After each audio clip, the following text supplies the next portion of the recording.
Selanjutnya pemirsa Jason, kita masih update lagi soal bagaimana bantuan yang hari ini akan disalurkan untuk teman-teman dan juga saudara kita di Nusa Tenggara Timur ya. Betul, jadi memang pemerintah sudah menyiapkan bantuan bagi warga terdampak gempa bumi di NTT khususnya untuk memperbaiki rumah warga yang mengalami kerusakan. Dan pemerintah pusat juga mendorong sinergi antar lembaga dalam proses pemulihan. Dan pendataan dampak bencana serta jumlah korban menjadi kunci agar pemerintah dapat bergerak lebih cepat dalam menyalurkan bantuan dan melakukan perbaikan. Jadi informasi terkini kita akan tanyakan langsung pada jurnalis Metro TV, ada Hanif di Pelabuhan Lorensai, Maumere, dan juga ada Dirham Syah Maulana di Labuan Bajo. Saya mau ke Hanif terlebih dahulu. Hanif, selamat pagi. Jadi bagaimana kondisi terkini di Pelabuhan Lorensai, Maumere?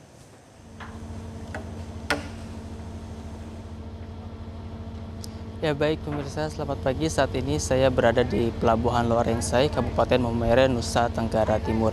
Pelabuhan inilah yang mungkin pada waktu kejadian hari Sabtu 15 Agustus 2026 ini sempat viral karena adanya roboh bangunan di Pelabuhan Lorensai Maumere ini.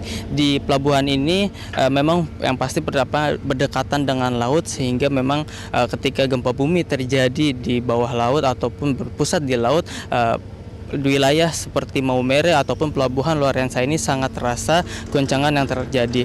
Bahkan kalau dari gambaran inilah, pelabuhan inilah ada 3 korban meninggal dunia. Yang pertama ataupun yang 2 korban adalah korban yang meninggal akibat reruntuhan bangunan dari Pelabuhan Lorensai ini ketika mereka sedang menunggu kapal ataupun berada di ruang tunggu. Dan juga satu lagi adalah korban meninggal dunia antara yang berada di antara dermaga dan juga kapal lalu terjatuh dan tidak bisa diselamatkan lagi. Dan Pelabuhan Lorensai ini mungkin bisa menjadi gambaran betapa besarnya gempa bumi bermagnitudo 7,7 pada Sabtu pagi 15 Agustus 2026 kemarin. Dan pada hari ini pun semenjak kejadian pada hari Sabtu 15 Agustus hingga hari ini kami berada di sini mungkin sudah selama 1 jam atau 30 menit gempa bumi ataupun goncangan masih terus terasa hingga saat ini, sehingga memang kalau kami mendapatkan arahan dari pihak terkait pelabuhan memang tidak diperbolehkan untuk mendekat lebih dalam lagi ke pelabuhan ataupun ke dalam bangunan pelabuhan ini karena memang masih dalam potensi bahaya terutama, dan juga goncangan gempa bumi ini masih terasa bahkan ketika kami sedang melaporkan hingga saat ini. Secara keseluruhan memang Pelabuhan Lorensai ini berada di Kabupaten Maumere. Kalau tadi kami sempat melihat Kabupaten Maumere ini memang tidak terlalu banyak bangunan-bangunan yang rusak. Sebagian besar bangunan yang rusak adalah bangunan yang memang berdekatan langsung dengan laut dan juga garis pantai, karena memang gempa bumi terjadi dekat dengan ataupun berada di kedalaman laut, sehingga yang paling terdampak adalah masyarakat ataupun pelabuhan seperti Pelabuhan Lorensai ini. Kalau di daerah lain, ada di daerah lain yang paling terdampak ataupun paling banyak dari gempa bumi itu adalah di Kabupaten Manggarai. Kembali ke studio. Baik, kemudian Hanif, jadi bagaimana hasil tinjauan pemerintah yang terkini, yang terupdate soal pasca gempa yang terjadi di sana?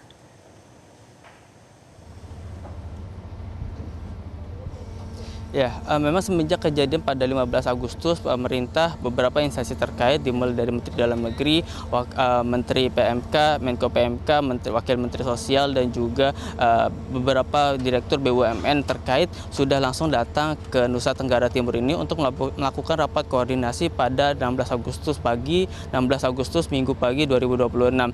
Di sini ataupun dari hasil koordinasi tersebut, para menteri, pejabat terkait, dan juga direktur BUMN terkait memang langsung menyebar ke beberapa titik utama yang terdampak gempa, dimulai dari Kabupaten Manggarai, Kabupaten Manggarai Barat, Kabupaten Manggarai Timur, Nage, Keo, Ende, hingga saat ini berada di Maumere. Kalau dari tinjauan kami bersama dengan Menteri Dalam Negeri, memang yang paling parah terdampak secara korban itu berada di Kabupaten Manggarai dan juga Kabupaten Manggarai Timur, dan sisanya adalah infrastruktur dan juga fasilitas publik yang memang perlu diperbaiki secepatnya karena ini menjadi kunci dari proses pemulihan dari masyarakat yang terdampak akibat gempa. Yang ditekankan oleh Menteri Dalam Negeri adalah perbaikan untuk rumah yang terdampak adalah 15 juta rupiah untuk rumah yang terdampak rusak ringan, ada juga 30 juta rupiah untuk yang terdampak sedang, dan juga 70 juta rupiah yang akan diberikan untuk rumah yang terdampak berat. Kembali ke studio. Baik, terima kasih Hanif Musyafa dari Kabupaten Maumere. Kita beralih ke Labuan Bajo, ada rekan Dirham Syah Maulana di sana. Selamat pagi, Dirham. Jadi bagaimana situasi terkini di sana? Ya, baik. Situasi di sini BNPB menyebutkan bantuan logistik dan peralatan untuk warga terdampak gempa Flores dilaporkan terus berdatangan ke Labuan Bajo, Nusa Tenggara Timur.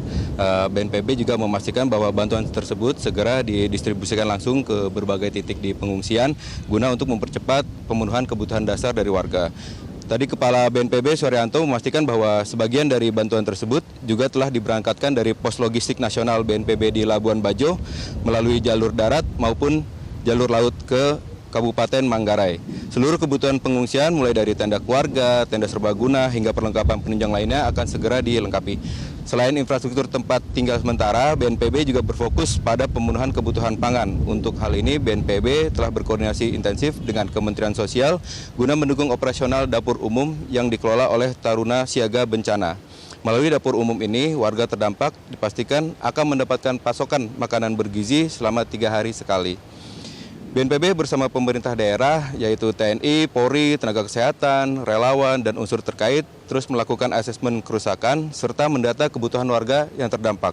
Dukungan logistik dan peralatan darurat juga terus disalurkan pemerintah untuk memastikan bantuan disesuaikan dengan kebutuhan di masing-masing wilayah. Masyarakat diminta untuk tetap tenang dan mengikuti arahan dari petugas. Warga juga diimbau untuk tidak menempati bangunan yang mengalami kerusakan hingga dinyatakan aman. Penanggulangan darurat pasca bencana gempa Flores ini, pemerintah memastikan kebutuhan dasar warga, pelayanan kesehatan, serta dukungan logistik tetap terpenuhi di seluruh wilayah yang terdampak. Mungkin itu saja, demikian. Baik, terima kasih Dirham Syah Maulana melaporkan langsung dari Labuan Bajo, NTT, dan sebelumnya Hanif Musyafa. Selamat bertugas kembali. Jelajahi cara baru mendapatkan informasi. Download Metro TV Extend sekarang.